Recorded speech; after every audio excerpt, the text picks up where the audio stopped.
പെട്ടിക്ക് മുകളിൽ എഴുതി വെച്ചത് ഇങ്ങനെയാണത്രേ: ഷാർജ ടു എയർ ഇന്ത്യ എത്തിക്കുന്ന എയർപോർട്ട്. സോഷ്യൽ നെറ്റ്വർക്കിംഗ് സൈറ്റായ ഫേസ്ബുക്കിലാണ് ഈ പോസ്റ്റ് കണ്ടത്.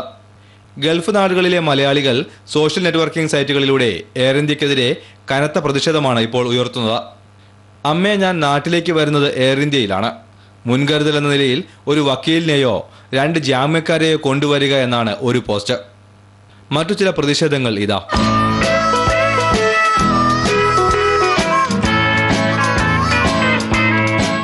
പ്രശസ്തമായ സിനിമാ രംഗത്തെ അനുകരിച്ചും എയർ ഇന്ത്യക്കെതിരെ പോസ്റ്റുകളുണ്ട്.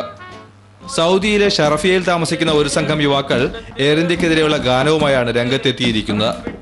മാപ്പിളപ്പാട്ടിന്റെ ഈണത്തിൽ ഈ ഗാനം തയ്യാറാക്കിയത് മലപ്പുറം കൊട്ടപ്പുറം സ്വദേശികളായ യുവാക്കളാണ്.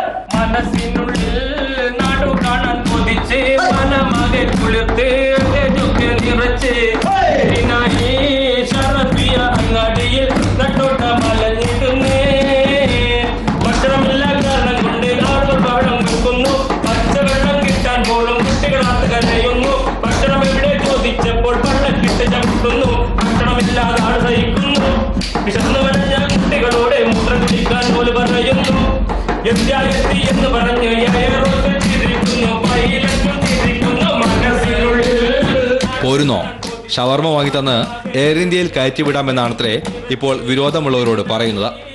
Faisal bin Ahmed, Asianet news, Dubai. യുഎഇയിലെ വിവിധ സ്ഥലങ്ങളിൽ ഇന്ന് പൊടിക്കാറ്റ് അനുഭവപ്പെട്ടു. പൊടിക്കാറ്റ് നാളെയും തുടരുമെന്ന് കാലാവസ്ഥാ നിരീക്ഷണ കേന്ദ്രം അറിയിച്ചു. അബുദാബിയിലെയും ദുബായിലെയും